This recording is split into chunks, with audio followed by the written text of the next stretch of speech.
Când a fost ultima dată când ai stat 10 minute fără să faci absolut nimic?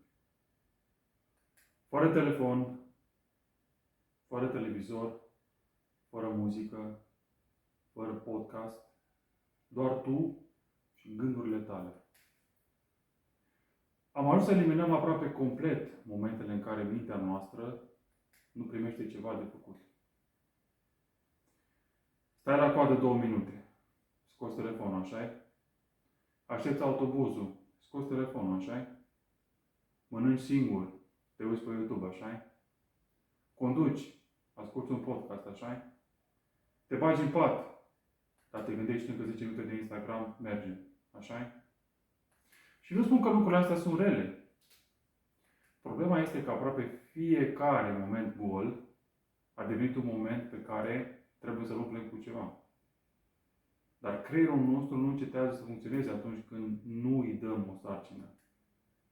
Apare ceea ce psihologii numesc mind wandering, adică mintea zburdă.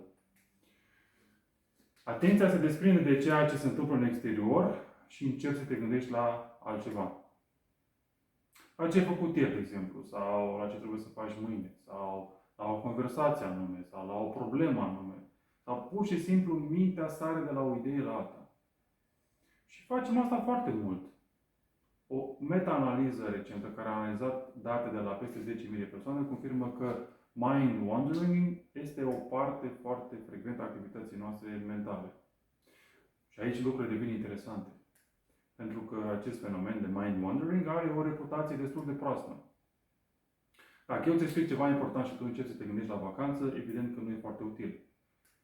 Și cercetările arată că atunci când mintea pleacă în altă parte, în timpul unei sarcini care necesită concentrare, cam au de suferit atenția, memoria sau înțelegerea. Dar când nu trebuie să fii concentrat pe ceva, atunci povestea devine mai interesantă. Există cercetări care sugerează că perioadele de gândire spontană pot avea un rol în planificarea personală și în anumite contexte în procesul creativ. Mai pe românește, ai observat vreodată că te chinui jumătate de oră cu o problemă, renunți și dintr-o dată soluția îți vine mai târziu în duș? Asta seamănă cu ceea ce cercetătorii studiază prin incubație. Uneori, îndepărtarea temporară de o problemă poate ajuta procesul creativ. Deși efectul fenomenului de mind wandering în sine pare să depindă foarte mult de context. Practic, eu nu-ți propun niciun dopamin detox. Nu trebuie să renunți la telefon o săptămână. Și cu siguranță nu îți resetezi creierul dacă te uiți 10 minute la un perete gol. Ce îți propun eu este ceva mult mai banal. Și anume, lasă din când în când un moment gol să rămână gol. Aștepți 5 minute pe cineva, nu scoate automat telefonul. Bei o cafea singur, încearcă să nu deschizi telefonul. Stai 10 minute pe canapea, poate că nu trebuie neapărat să existe ceva pe fundal. Nu pentru că avem dovezi că exact 10 minute îți vor transforma creierul, ci pentru că nu orice moment al zilei trebuie optimizat și umplut cu informații. Problema nu este că ne plictisim prea mult. Poate că am devenit atât de bune în a evita plictiseala, încât aproape că nu ne mai lăsăm mintea singură. Așa că încearcă și tu experimentul. 10 minute.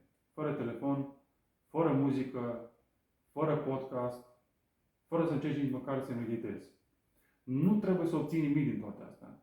Vezi pur și simplu unde se duce mintea ta când nu îi spui tu unde să se ducă. Lasă-mi și în comentarii cum ți s-a părut experimentul ăsta. Sunt foarte curios să aflu părerile voastre. Pe curând!